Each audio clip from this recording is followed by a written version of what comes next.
Hello বন্ধুরা, তো আমি আশা করি তোমরা সকলে ভালো আছো। তো তোমরা থাম্বনেল থেকে বুঝতেই পেরেছো যে আজ মাধ্যমিক 2026 সালে যারা মাধ্যমিক পরীক্ষা দেবে তাদের জন্য বিশেষভাবে এই ভিডিওটি, এবং এই ভিডিওটিতে আমি জ্ঞানচক্ষু গল্পটি তোমাদের সামনে আলোচনা করব, অর্থাৎ এমসিকিউ প্রশ্ন আলোচনা করব। দেখো, আশাপূর্ণা দেবীর লেখা আর উৎস কি না কুমকুম, এটি তোমাদের খুবই গুরুত্বপূর্ণ। তোমরা কিন্তু রেখে নেবে, সেই এমসিকিউ হোক এসিকিউ হোক, তোমাদের এইটা তোমাদের লাগবে যে জ্ঞানচক্ষু গল্পটি কার লেখা বা কোন উৎস কি, জ্ঞানচক্ষু গল্পের উৎস কী। তো তোমাদের এগুলো তোমাদের জানতেই হবে, এগুলো মানে বেসিক যেহেতু ধরে নাও। এবং দেখো, আমরা এখান থেকে এমসিকিউ প্রশ্নগুলো তোমাদের দেখি, সেই এমসিকিউ প্রশ্নগুলো আমরা তোমাদের এখান থেকে আলোচনা করবো। দেখো কী লেখা আছে না, রত্নের মূল্য জোহরের কাছে।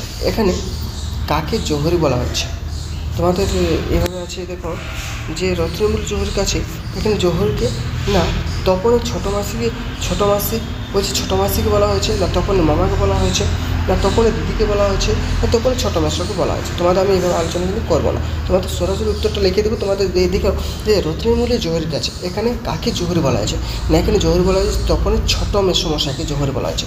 রত্নের মূল্য জোহরের কাছে অর্থাৎ তপন যে গল্পটি লিখেছিল, অর্থাৎ তপন লেখা গল্পটি হচ্ছে রত্ন। সেই রত্ন অ্যাকচুয়ালি কার কাছে না জোহরিটাকে না ছোটো মেসো। তার কারণ ওই লেখা ঠিক আছে না বলেছে, গল্পটি কীভাবেও লিখেছে তার সম্বন্ধে সঠিক ধারণা দিতে পারবে কে না ছোটো মেসো। তাই জোহরি বলতে এখানে ছোটো মেসোকে বোঝানো হয়েছে। তারপর প্রশ্ন দেখো, অনেক বই ছাপা হয়েছে, কার ছাপা হয়েছে? উত্তর ডাইরেক্টলি করবে নতুন মেসো মশাই, অর্থাৎ আছে তপনের নতুন ছোটো মেসো ছোটো মাসি মেজমা। উত্তর হবে করে না নতুন ছোটো মেসো। তারপরে প্রশ্ন, তপনের গল্প তো দিব্য হয়েছে, বক্তা কাকে উদ্দেশ্য করে এই কথা বলেছে? সে হলো কে না তপন। তপনের গল্প তো দিব্য হয়েছে বলছে, তোমার গল্প দিব্য হয়েছে, এটা তোমার গল্প করবে, তোমার গল্প দিব্য হয়েছে বলতে কাকে উদ্দেশ্য করে বলা হয়েছে না তপনকে উদ্দেশ্য করে। এখানে তোমার উত্তরটা লেখা হয়ে গেছে। এখানে তোমরা এইভাবে করবে যে এই যে প্রশ্নটা আছে এটা তোমার গল্প করবে, এটা তোমার লিখবে, তোমার গল্প তো দিব্য হয়েছে, এখানে কাকে উদ্দেশ্য করে কথাটি বলা হয়েছে। তারপর দেখো, কোন পত্রিকায় তপনের গল্প ছাপিয়ে দেওয়ার কথা বলা হয়েছে? তাই এটা আমরা সকলে জানি যে সন্ধ্যাতারা পত্রিকায় তপনের গল্প ছাপিয়ে দেওয়ার কথা বলা হয়েছিল। তোমাদের উত্তর দেখে লেখা আছে সন্ধ্যাতারা পত্রিকায়। তোমাদের এইটা প্রশ্নটা এভাবেও আসতে পারে, ধরো জ্ঞানচক্ষু গল্পে একটা মাত্র সন্ধ্যাতারা পত্রিকার নাম উল্লেখ আছে, বা এরকম করতে পারে যে জ্ঞানচক্ষুগুলো কোন পত্রিকার নাম উল্লেখ আছে, সেটা হবে সন্ধ্যাতারা পত্রিকা। তার কারণে আমরা দেখতে পাই যে জ্ঞানচক্ষুর মাত্র একটাই পত্রিকার নাম উল্লেখ পাওয়া যায়, এই সন্ধ্যাতারা। নেক্সট আমরা দেখো, তখন বিরহ দৃষ্টিতে তাকায়, কারণ কি না কারণ অবিশ্বাসে, আনন্দের আগে অবিশ্বাসে, দুঃখে। তোমার উত্তর কী যাবে? তোমার উত্তর হবে অবিশ্বাসে, তখন বিরহের দৃষ্টিতে তাকাবে। তারপর প্রশ্ন দেখো,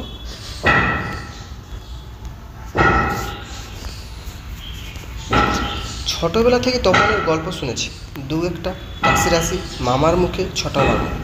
কী কেমন গল্প শুনেছি তপন ছোটোবেলা থেকে? তখন ছোটোবেলা থেকে শুনেছি কি রাশি গল্প শুনেছি।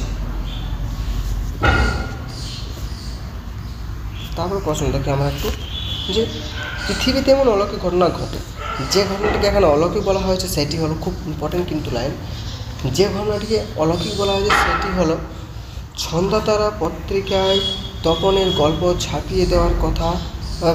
এবার হাজার হাজার ছেলে হাতের গল্প, অর্থাৎ সন্ধ্যাতারা পত্রিকায় তখন ছাপিয়ে দেওয়া হয়েছে গল্পটি, এবং এটা হাজার হাজার ছেলের হাতে ঘুরবে, এই গল্পটি এখানে বলা হয়েছে।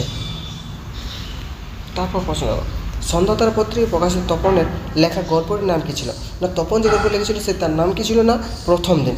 যদি পরীক্ষার সময় তোমার দেশ থাকে তপনের সম্পূর্ণ নাম কী ছিল না শ্রী তপন কুমার রায়।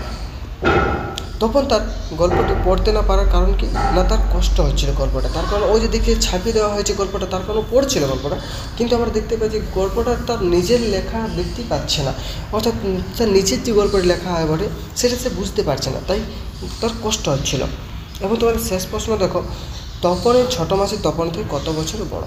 তোমরা এটা সকলে জানো, এটা আমার বলার প্রয়োজন নেই, তবু দেখো লেখা আছে যে বছর 8 বড় তপনের ছোটো মাসি তপনের থেকে।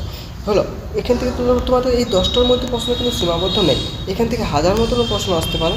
তোমরা একটু চেষ্টা করো, একটু মন দিয়ে। প্রথমত আমার কথা যে প্রথমত তোমরা বইটাকে রিডিং কীভাবে, অর্থাৎ বইটাকে সম্পূর্ণভাবে প্রথম থেকে শেষ পর্যন্ত পড়ো। তারপর কোনো জায়গায় যদি অসুবিধা হয় তখন আমাদের কমেন্টে বলো। আবার তোমরা এই প্রশ্নগুলো টুকে রাখো যে এইগুলো খুব ইম্পর্ট্যান্ট, আমাদের এগুলো টেক্সট বুক থেকে নেওয়া প্রশ্ন, তোমরা একটু দেখে নিও।